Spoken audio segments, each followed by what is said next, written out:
आज के इस कार्यक्रम में मौजूद कार्यक्रम की मुख्य अतिथि डॉक्टर नीतू अरोरा जी, वे ग्राम पंचायत बसई मेव द्वारा चुने गए हमारे सम्मानित सरपंच मोहम्मद हनीफ जी, पूर्व सरपंच असरू साहब जी, वे मंच पर बैठे सभी सम्मानित अतिथियों और गांव की सम्मानित सरदारी एवं यहाँ पर उपस्थित आप सभी सम्मानित बुजुर्गों, साथियों, नौजवान साथियों और आज इस प्रोग्राम में आने पर मैं आप सभी का तहे दिल से शुक्रगुजार हूँ।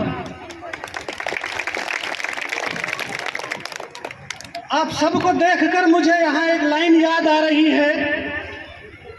आप सभी यहाँ आज आए तो ऐसा लगा है मुझको, आप सभी आज यहाँ आए तो ऐसा लगा है मुझको कि जैसे आसमान से सितारे उतर आए हो मेरे गांव की जमीन पर। आप सभी आज यहाँ आए तो ऐसा लगा है मुझको कि जैसे आसमान से सितारे उतर आए हो मेरे गांव की जमीन पर।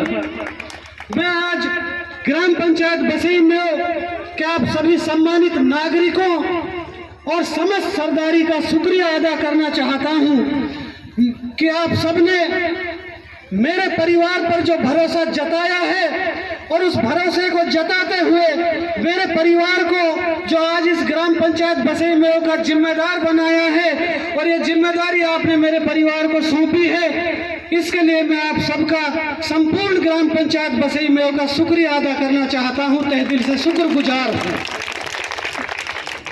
साथ ही मैं आप सभी का शुक्रिया अदा करना चाहता हूं कि जब पूरा मेवात लहूलुहान था, जब पूरा मेवात खून में नहाया हुआ था, जब पूरे मेवात में लाठियां और गोलियां चल रही थी, तब मेरे गांव बसई मेव में चुनाव पूरी शांति से हो रहा था, प्यार प्रेम से हो रहा था।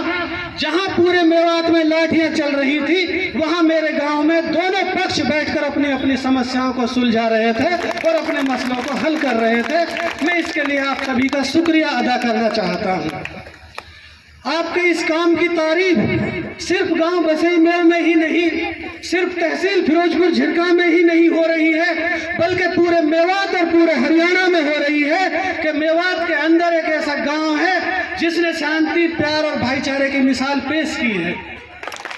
ये आप सबके लिए एक गर्व का पल है।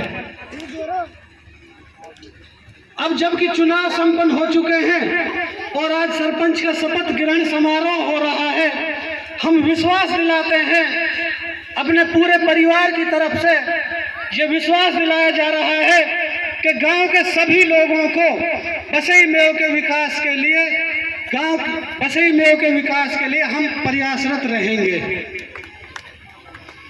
यहाँ पर सरपंच और मेंबर और सभी गांव के लोगों को देखकर मुझे एक शेर याद आ रहा है। आप सभी यहाँ आज बैठे हैं, मेंबर भी यहाँ बैठे हैं, सरपंच भी यहाँ बैठे हैं, हमारे कुछ अतिथि दूसरे गांव से भी आए हुए हैं जो यहाँ बैठे हैं। इन सबको देखकर मुझे एक शेर याद आ रहा है, अगर आपकी इजाजत हो तो अर्ज फरमाऊं। मैं अकेला ही चला था जानिबे मंजिल मगर, मैं अकेला ही चला था जानिबे मंजिल मगर, लोग साथ आते गए और कारवां बनता गया। अब हम सब सरपंच और मेंबर मिलजुल कर गांव के विकास के लिए हर संभव प्रयास करते रहेंगे, ये मैं आपको भरोसा दिलाना चाहता हूं।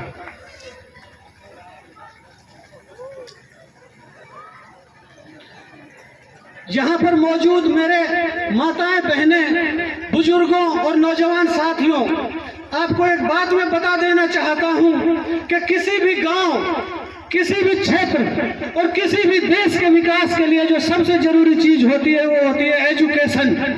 एजुकेशन यानी शिक्षा, यानी इल्म, यानी तालीम। अगर किसी के पास एजुकेशन नहीं है तो वो देश, वो गांव, वो राष्ट्र कभी विकास नहीं कर सकता। एजुकेशन के बारे में एक खास बात कही गई है कि education is the most powerful weapon in the world, you can change the world. यानी कि शिक्षा इस दुनिया का एक ऐसा ताकतवर हथियार है जिससे आप पूरी दुनिया बदल सकते हो। और क्योंकि हमारे गांव में जिस स्कूल में खड़ा होकर मैं आज ये बातें कर रहा हूँ वो स्कूल सिर्फ 8वीं क्लास तक है। हमारी छोटी छोटी बच्चियां, हमारी बेटियां, हमारी बहनें 8वीं क्लास करने के बाद या तो पढ़ाई छोड़ देती हैं या फिर उन्हें आगे की पढ़ाई करने के लिए शहर जाना पड़ता है, जो यहाँ से 10 किलोमीटर दूर है। मैडम, हमारे नौजवान साथी भी पढ़ाई छोड़ देते हैं। इसलिए मैं आज इस मिडिल स्कूल में खड़ा होकर आपको ये विश्वास दिलाता हूं, आपसे ये वादा करता हूं, आपको भरोसा दिलाता हूं कि आने वाले 1 साल के अंदर अंदर आपके इस स्कूल को 10वीं या 12वीं तक की करा के दिखाऊंगा। ये मेरा वादा रहा आपसे, ये वादा करता हूं मैं आपसे। और साथ ही मैं आपसे एक वादा और करता हूं कि जिस स्कूल को मैं देख रहा हूं, जहां बिल्डिंग टूटी हुई है, जहां कोई पानी की व्यवस्था नहीं है, जहां कोई बाथरूम की व्यवस्था नहीं है, मेरा वादा है आपसे, आने वाले 1 साल के अंदर अंदर इन सारी समस्याओं को खत्म कर दूंगा। ये मैं आपको भरोसा दिलाता हूं। दूसरा जो मैं आज तक समझ पाया हूं कि किसी भी गरीब परिवार का सबसे ज्यादा पैसा उसके परिवार की बीमारियों का इलाज करने में खर्च हो जाता है, क्योंकि हमारे गांव में शिक्षा विभाग का सब सेंटर यहाँ खुला हुआ है। लेकिन ये हमारी बदकिस्मती रही है आज तक कि उस सब सेंटर में ना तो कोई सुविधाएं रही हैं, ना डॉक्टर रहे हैं और ना कोई एम्बुलेंस रही है। मैं आज यहाँ खड़ा होकर आप सभी को ग्राम पंचायत बसई मेव की तरफ से भरोसा दिलाता हूँ कि आने वाले 6 महीने के अंदर अंदर इस सब सेंटर को 24 घंटे डॉक्टर की सुविधा और एक एम्बुलेंस की सुविधा करके दिखाऊंगा। यह मैं ग्राम पंचायत की तरफ से आपको भरोसा दिलाता हूँ। तीसरा, गांव के हर घर में पानी पहुंचाना यह हमारा प्रयास रहेगा। चौथा, गांव के सभी रास्तों को सुधारा जाएगा। पांचवा, गांव में बिजली की उचित व्यवस्था की जाएगी। और क्योंकि हमारे गांव में अनेकों धर्मों के लोग रहते हैं, सभी धर्मों के हिसाब से जैसी जैसी उनकी मान्यताएं हैं उनके हिसाब से कब्रिस्तान या शमशान घाट का जो कार्य होगा वो किया जाएगा। मैं आज यहाँ खड़ा होकर यह भी दर्शा देना चाहता हूँ कि मेरे गांव में अनेकों जाति और अनेकों धर्मों के लोग रहते हैं। इसलिए मैं समस्त ग्राम पंचायत बसई मेव की तरफ से आप सभी को ये विश्वास दिलाता हूं कि गांव में आपसी भाईचारे को बढ़ाया जाएगा और सभी धर्मों के लोगों को एक साथ लेकर के विकास कार्य किया जाएगा। ये मेरा वादा है आप सभी से।